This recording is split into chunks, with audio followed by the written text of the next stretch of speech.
Let me take this moment to wholeheartedly congratulate each and every one of you today.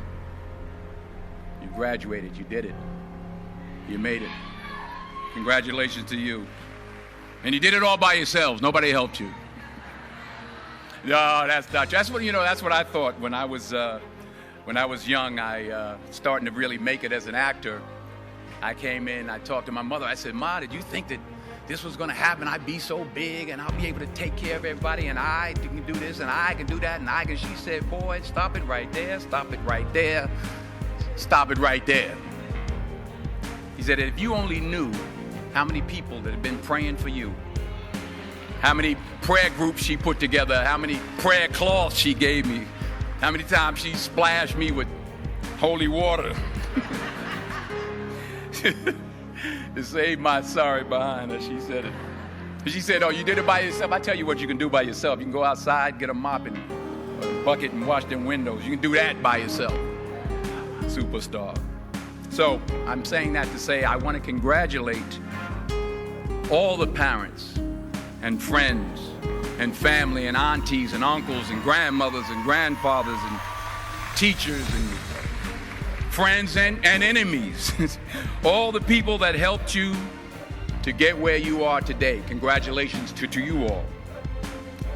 I'm going to tell about 2-3 stories. I'm going to keep it real short.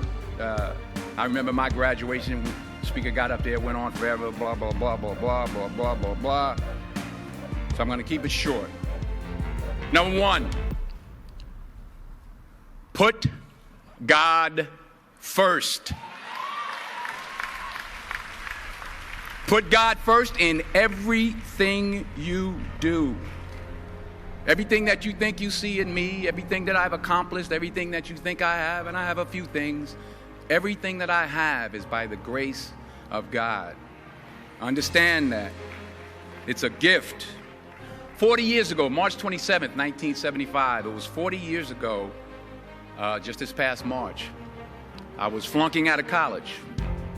I had a 1.7 grade point average. I hope none of you can relate.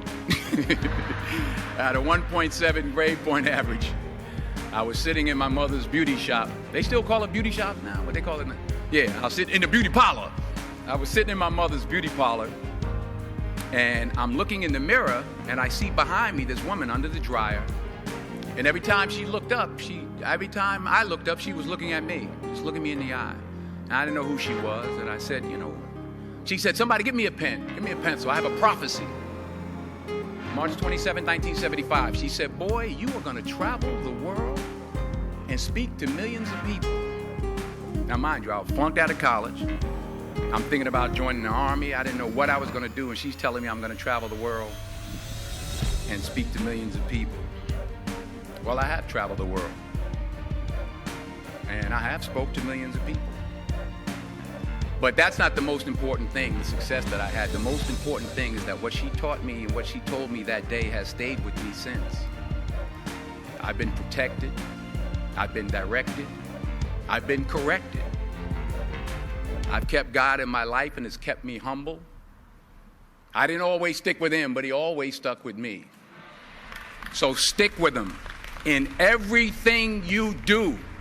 If you think you want to do what you think I've done, then do what I've done and stick with God. Number 2, fail big. That's right. Fail big. Today is the beginning of the rest of your life, and it can be very frightening. It's a new world out there. It's a mean world out there, and you only live once. So do what you feel passionate about.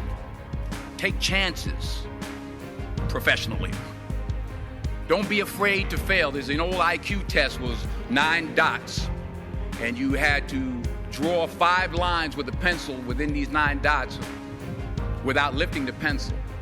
The only way to do it was to go outside the box. So don't be afraid to go outside the box. Don't be afraid to think outside the box. Don't be afraid to fail big, to dream big.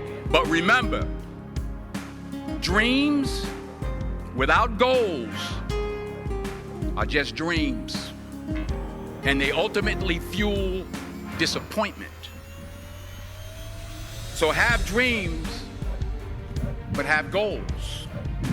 Life goals, yearly goals, monthly goals, daily goals.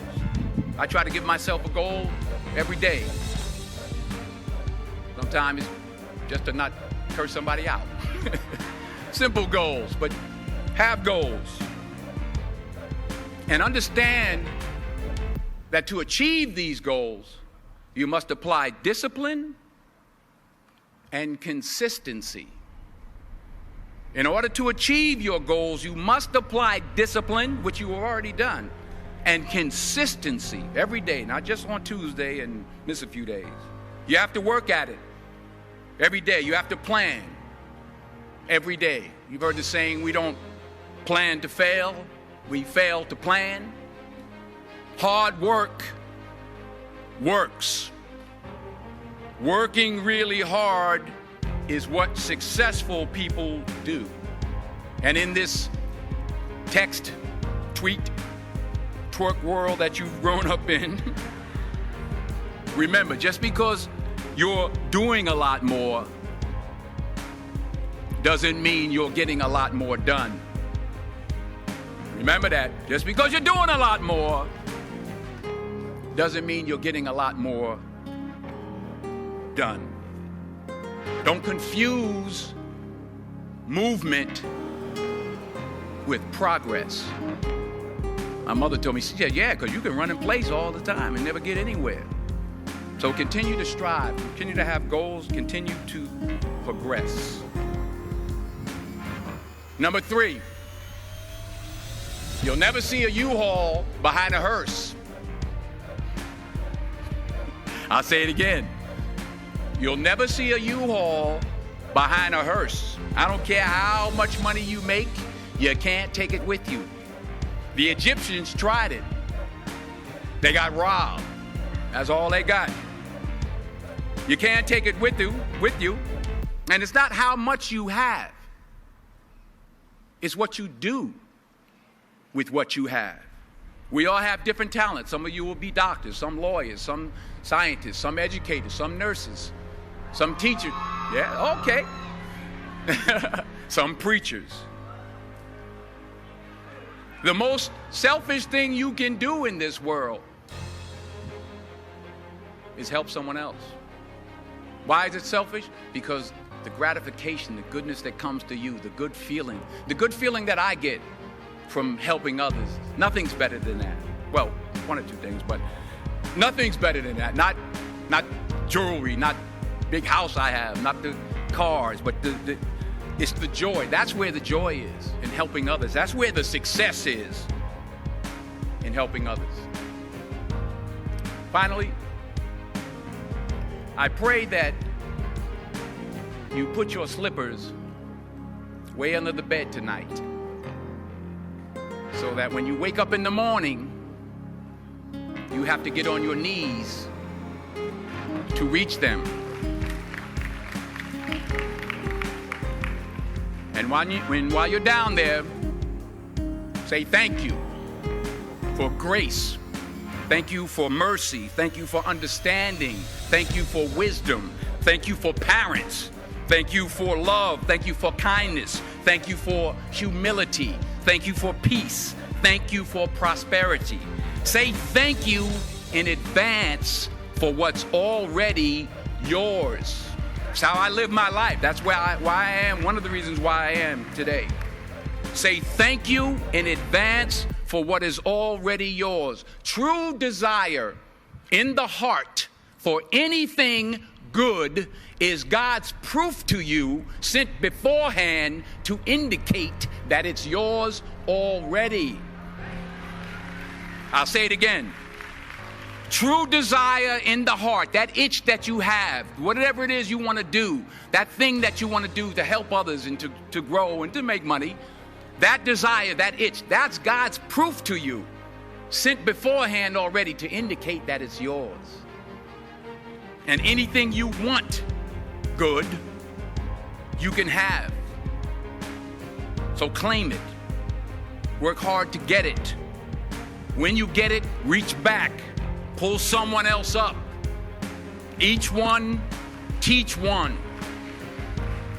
Don't just aspire to make a living. Aspire to make a difference.